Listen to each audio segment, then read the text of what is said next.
Well, ahead of the 2024 matric results announcement tomorrow, we are now today looking at challenges as well as strides that have been undertaken to provide necessary support to this class. Dr. Suraiya Naicker is the head of Education Leadership Management at the University of Johannesburg, and she joins us now for more.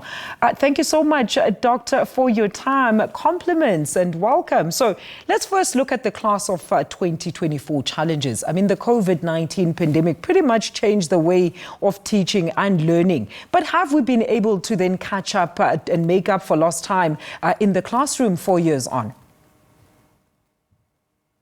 Yes, thank you for having me. I'm very confident that the Department of Basic Education has put in place measures. They've had certainly enough time to do that because the class of 2024 was in grade 8. During the peak of the COVID-19 pandemic. And since then, I'm sure that much has been done, especially at the school level, as well as the department level. But it also depends on the learners themselves, and we mustn't forget that COVID-19 also destroyed and disrupted their learning, their discipline, their exam preparedness, and the syllabus may have been trimmed. And, depends on how they were able to effectively catch up. But also, I do believe that parents would have supported them, although we know that during COVID-19, there was unemployment, there was loss of life, etc. But I'm positive that they've had a lot of time to catch up. And, I'm wishing them and I'm rooting that they get the best results that they, would like to have for their future. Absolutely, Doctor. And then what are some of the challenges that still persist for the learners and educators with the introduction of new legislation as well? Quite a lot of changes to navigate for parents, authorities and even learners, like the Billa Bill. Yeah, so I think those changes wouldn't affect the class of 24.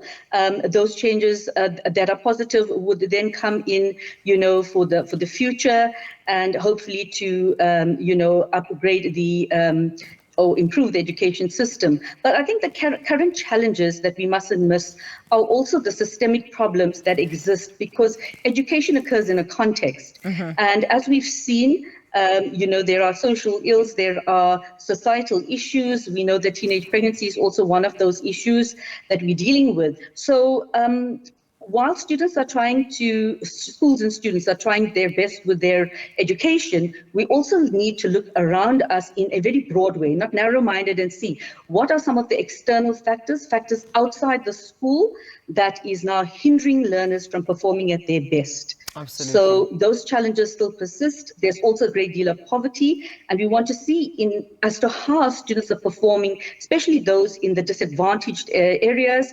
And, we don't want this gap between having the extreme schooling where those who have got the best facilities and the best schooling do well, while, the others are not taken care for as well. Those in rural areas, etc. We want to bridge that gap. And I think that's a very important aspect that we need to look at in South African education. It also increases their chances of doing much, much better at the same speed as those, we're saying privileged peers, Doctor, in this instance. I mean, let's look now at the choice of taking up crucial subjects like mathematics as well as science or your STEM fields, right? Women were in fact, are still being largely encouraged to flood this sector. How are we faring? I mean, particularly on university uptakes, are there notable changes in terms of students now willingly choosing these types of previously unventured subject terrains?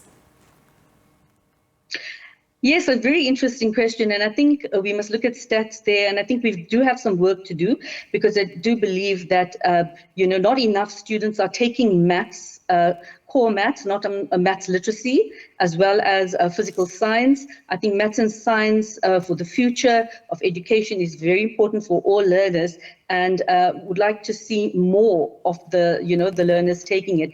But some research that, also did, showed that when, especially the girl child takes these subjects, there needs to be support for them, and also stereotypes, even in the cultural arenas, need to be broken down, and girls need to be supported that, yes, they can take these subjects, they can fare well at maths, they can fare well at science, they can fare well at, information technology as well. And Dr. No, we spoke about some earlier on. I mean, how are the current dropout rates related to the various reasons like your teenage pregnancy or socio-economic impact, as well as are there current interventions by the sector actually effective or even accessible to those who need them?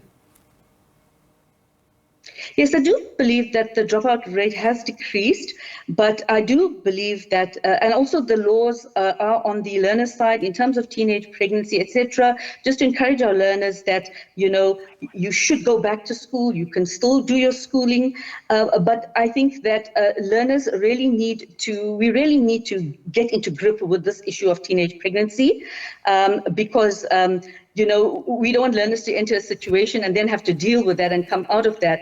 We need to empower them, and prevention is better than cure. Mm-hmm. So I think there's a lot of work to be done there. And what is concerning is that we're looking at teenage pregnancy for a very younger, group of girls now. I think that now is the make or break time when we need to influence these young girls and put them forth in the correct pathway. I think we also need lots of role models and lots of interventions from the community and corporate as well, to stem out some of these problems with teenage pregnancy, but also to inspire the girl child to continue with the maths and science, and especially those who have made it. We'd like to hear more of their voices and more of them coming into the school sites and encouraging girls, the female engineers, female scientists, and, also shining that in the media so that the girls do have these role models to look forward to. But we do need good support at the school site for these girls as well, encouragement and confidence as well. Absolutely. Thank you. Absolutely, Doctor. Thank you so much for your input this afternoon. That is Dr. Suraiya Naicker there.